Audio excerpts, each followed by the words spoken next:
오직 예수 이삭 설교입니다. 설교 제목 이삭입니다. 아담부터 인물들을 계속 설교하고 있습니다. 아담부터 셈까지는 구족장 시대라 편의상 그렇게 호칭합니다.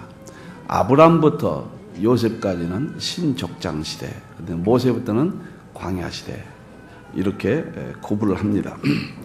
신족장 시대 아브람은 주제가 무엇이냐? 하나님이 여러 가지를 주시는데 핵심적인 게 뭐냐? 그건 믿음입니다. 어떤 것이 믿음인가? 지난번에 살펴보았습니다. 아브라함의 아들인 이삭입니다. 이삭은 주제가 무엇인가? 오늘 본문의 내용입니다. 성경에서 흠이 없는 두 사람이 구약이 있다면 한 사람은 이삭이고 한 사람은 요셉이 아닌가? 이렇게 또 욥도 허물이 별로 없었죠. 이런 사람들은 예수 그리스도의 전부 예표들입니다. 오늘 이삭의 신앙 세 가지 살펴봅니다. 첫째, 이삭은 아버지 아브라함이 결박하고 칼로 잡으려 했지만은 그대로 순종했습니다. 9절 보면 오늘 본문 그 아들 이삭을 결박하여 그랬죠. 10절 보면 아주 잔인합니다. 칼을 잡고 그 아들을 잡으려 하니 그랬습니다. 이것은 아주 쉽게 해석할 수가 있습니다. 이건 순종의 신앙입니다. 이삭 하면은 생각나는 것이 바로 순종입니다. 그냥 순종이 아니에요. 지금 오늘 이삭은 나이가 17살 되었습니다. 알 것 다 알죠. 힘도 있죠. 아버지 이삭을 힘으로도 이길 수 있는 그런 나이입니다. 9절에 보니까 결박했다고 그러는데 이것은 동물의 네 다리를 꽁꽁 묶는 그런 결박을 이 단어가 의미합니다. 남에 올려놓았다 그 말은 불을 태워서 지금 아버지가 아들인 자신을 불태우겠다는 모습을 보고 있어요. 그리고는 칼을 빼들고 내려치려가는 순간까지도 이삭은 가만히 있습니다. 정말로 눈물 나도록 아름다운 순종의 모습입니다. 하나님께서는 이삭을 통해서 우리에게 순종의 신앙, 믿음의 핵심 중에 하나가 바로 순종이라는 거예요. 순종하면 믿음이 자란다는 것입니다. 순종하면 빨리 장성한 자로 길러진다는 것입니다. 순종의 믿음이 천국까지 인도한다는 것을 오늘 본문이 말해주고 있습니다. 오늘 루터는 부모를 세 종류가 있다 그랬습니다. 첫째는 육신의 아버지, 나를 낳아주신 육신의 아버지. 두 번째는 하나님 아버지. 세 번째는 영적 아버지인 교회 목사. 이렇게 세 종류로 말했습니다. 누구에게 순종할 것인가? 부모에게 순종해야 됩니다. 하나님에게 순종해야 됩니다. 하나님의 종들인 목사에게 순종해야 됩니다. 오늘 이 세 가지 의미를 담고 있어요. 신명기 13장 5절에 보니까 너희 하나님 여호와를 순종하여 그랬습니다. 에베소 6장 1절에 보면 자녀들아 너희 부모를 주 안에서 순종하라. 히브리서 13장 10절에 보면 너희를 인도하는 자들을 순종하고 복종하라. 순종 너무도 아름다운 그림입니다. 너무도 아름다운 음악보다 더 아름다운 소리입니다. 오늘날 이 시대에 순종의 신앙이 깨짐으로 교회들이 얼마나 어지럽고 성도들의 신앙이 자라지 않거든요. 아브라함을 보면은 참 눈물겹도록 또 순종의 모습을 봅니다. 오늘 창세기 22장 10절에 보면 아들을 잡으라고 그래 하나님께서. 100세에 주신 아들이에요. 하나님께서 아들을 잡으라 할 때 번제로 드리라고 하는 것은 결박하고 그 아들을 묶고 칼로 쳐서 토막을 내가지고 불태워버려라. 아브라함이 얼마나 갈등이 많았겠어요. 여러분들 갈등이 없다고 생각하시면 안 됩니다. 예수님도 십자가 지실 때 고민하여 죽게 되었다고 고민하셨다고 그랬거든요. 그러나 창세기 22장에서 아브라함의 그 순종의 모습은 정말로 눈부시도록 아름답습니다. 왜 아브라함이 믿음의 조상이 되었는가? 왜 이삭이 그토록 축복을 받았는가? 바로 이 순종의 신앙이다. 이상근 목사님은 주석에다가 완전한 순종의 모습이었다. 이 부자를 가리켜서. 여러분들 순종해 보세요. 내 자신이 기쁜 거예요. 하나님께 순종할 때 내 자신이 기뻐요. 부모에게 순종할 때 내 마음이 기뻐요. 교회에서 순종할 때 내 마음이 기뻐요. 하나님이 주신 은혜예요. 너무도 아름다운 모습이에요. 하나님께서는 우리들을 구원하시고 천국에서 말할 수 없는 은혜와 축복을 주시기 위해서 교회 제도를 세웠습니다. 믿습니까? 아멘. 제가 이렇게 외국을 나갈 때마다 제가 참 많이 느끼고 옵니다. 목사님들의 그 고통스러운 모습, 목회. 또 부모들의 자녀 때문에 고통스러운 모습. 아, 그렇구나. 이삭의 신앙이 없어서 그러구나. 너무너무 뼈저리게 느낍니다. 제가 이 설교를 미리 준비해놓고 갔었거든요. 미국 있으면서 다 머릿속에 이 설교를 생각했습니다. 우리 성도들을 하나님께 순종할 수 있는, 부모에게 순종할 수 있는, 교회에서 순종할 수 있는 그런 신앙으로 길러야 되겠다. 오늘 이삭을 통해서 우리에게 주신 메시지다. 할렐루야. 아멘. 그러한 신앙 갖기를 주님의 이름으로 축원합니다. 고린도후서 2장 9절에 너희가 범사에 순종하는지 그 증거를 알고자 하여 내가 이것을 너희에게 선언하라. 모든 일에 순종. 이삭을 통해서 우리에게 주어진 신앙의 메시지, 오늘 주일날 가슴에 담기를 주님의 이름으로 축원합니다. 아멘. 이삭의 신앙 두 번째입니다. 블레셋 그랄 사람들과 다투지 아니했다 했습니다. 17절이죠. 이삭은 그것을 떠났다 했거든요. 22절 그들이 다투지 아니함으로 그 이름을 르호봇이라 했다. 3번 옮겼어요. 블레셋 종들과 이삭의 종들이 다투거든요. 100배의 축복을 받은 땅을 버리고 그것을 떠났다. 이것은 다투지 아니하는 신앙. 이건 대인관계, 인간관계입니다. 순종의 신앙은 영적인 신앙이에요. 이건 하나님과의 관계예요. 두 번째는 인간끼리의 관계입니다. 사람들끼리 다투지 마라. 이삭을 통해서 보여준 메시지예요. 여러분들이요. 이 다툼이라는 헬라어 뜻은 논쟁하다. 논쟁하지 말라는 거죠. 충돌하다. 충돌하지 말라는 겁니다. 격분하다. 알력을 갖다. 또는 반항하다. 또는 불화하다. 불순종하다. 쟁투하다. 이런 일인데요. 예수를 믿는 순간에, 복음이 우리 마음속에 들어오는 순간에 우리의 옛사람이 죽고 세상 사람들에 대한 우리의 모든 혈육과 이런 것들이 십자가에 못을 박아야 된다는 걸 말해줘. 변해야 된다는 걸 말해주는.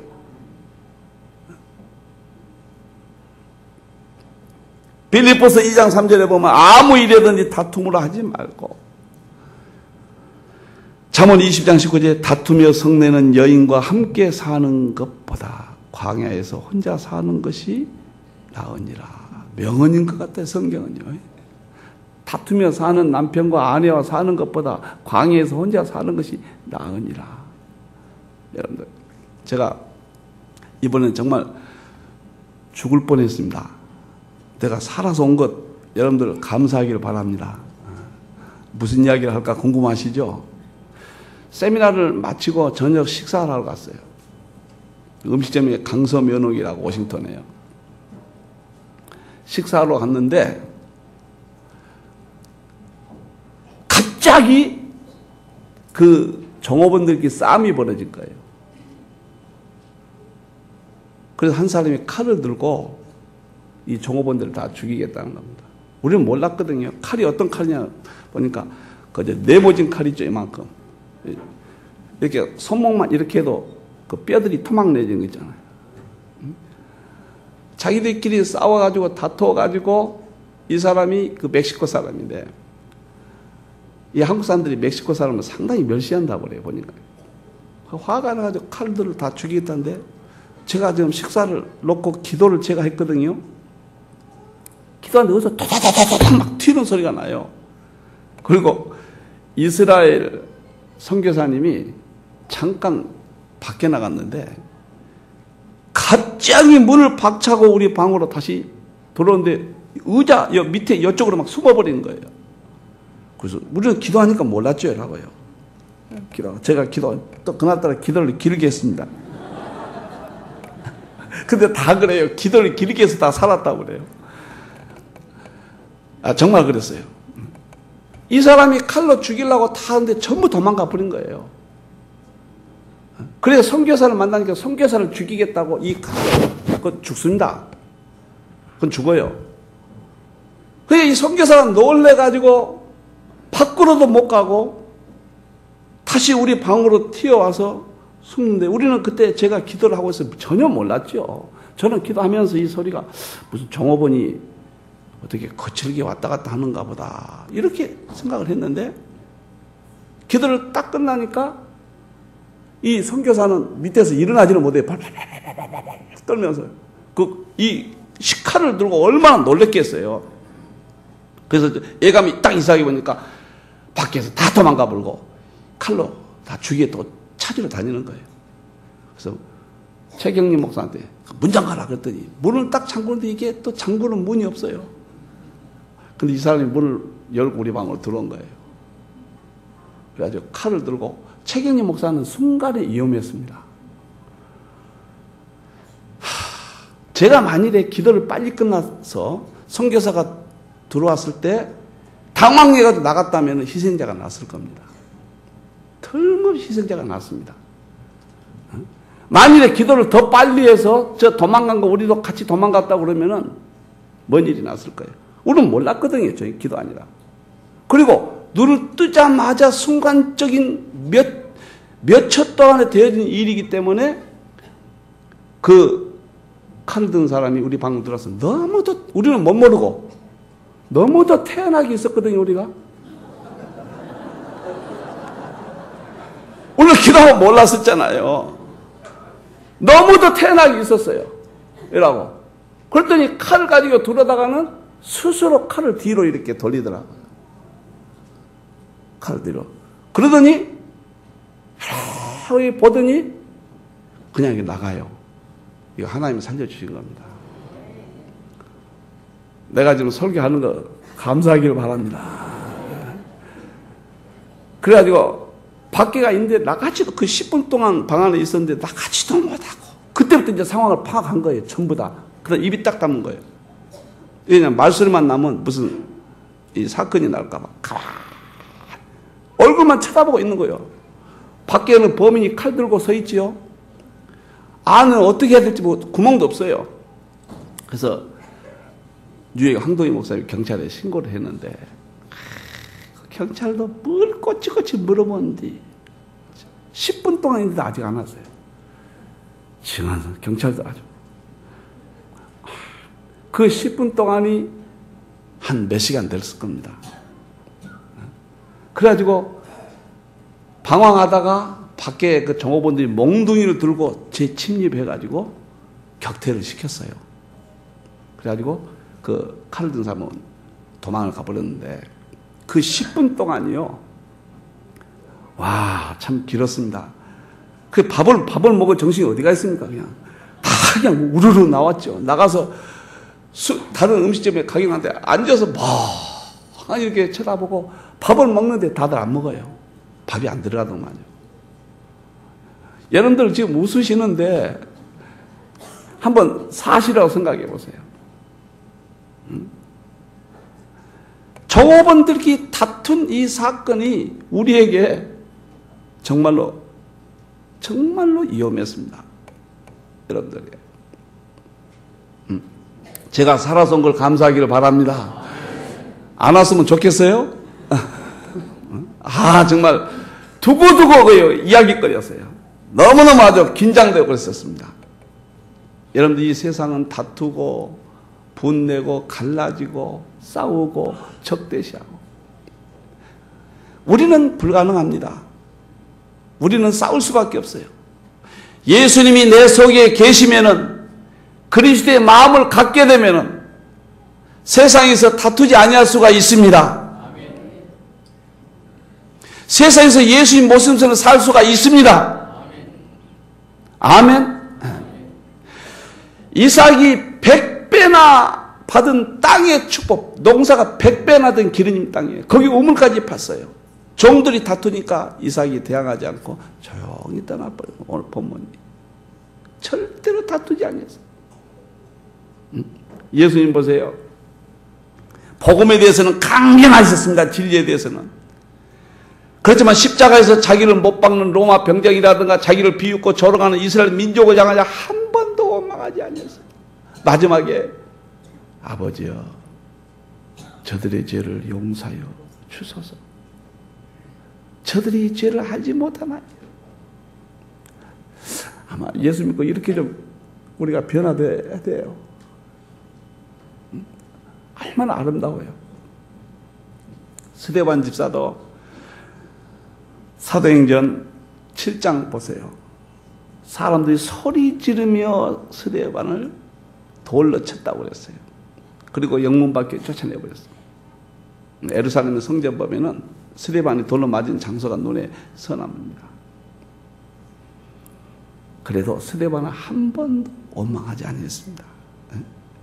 최후의 말, 죄를 저들에게 돌리지 마옵소서 이 말을 하고 자니라. 예수님은 위대하신 분입니다. 우리 속에 그 위대하신 예수님이 들어올 때 인간의 삶의 문제를 해결해 줄 수가 있는 거예요. 다투지 않을 수가 있는 거예요. 부부간에, 직장에서, 사업의 경쟁에서 누구든지 사랑할 수가 있는 거예요. 오늘 이삭같이 될 수가 있는 것이. 절대 싸우지 마세요. 응? 저는 좀 목소리가 커가지고요. 가족하고 직원들에게 말할 때 목소리가 커서 혈기같이 이것 때문에 고민을 많이 하지만 절대 싸우는 데는 안 갑니다. 누가 뭐라 해도 싸우려고 달라들면은 그래요. 아무 소리 안 합니다.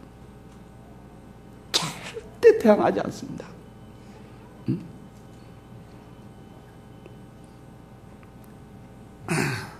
세계 독재자들을 보면요. 얼마나 전쟁과 많이 싸웠습니까? 사담 후세인이 사형 선고 받았죠. 히틀러가 1945년 4월 30일 지하 벙커에서 자살했죠. 보세요. 세상의 독재자들 싸운 사람들 말로를 보세요. 무솔리니가 1945년에 3월 28일 자살했죠. 캄보디아의 폴포트가 1998년 4월 15일 감옥에 심장마비로 죽었죠. 루마니아의 차우세스크 세상에 수많은 사람을 죽이고 싸웠던 그 부분 TV로 전 세계가 보는 가운데 그 교수형 당했잖아요. 여러분들이요. 오늘 예수 믿는 것이 얼마나 기쁜 일입니까? 이 땅에서 전쟁과 불화와 싸움과 미움과 분냉과 다툼을 이길 수 있는 건 예수님뿐이 없어요. 오늘 이삭에서 보여준 그러한 내용은 우리가 누구하고든지 다투지 말라는 거예요. 인간관계 잘하라는 거예요.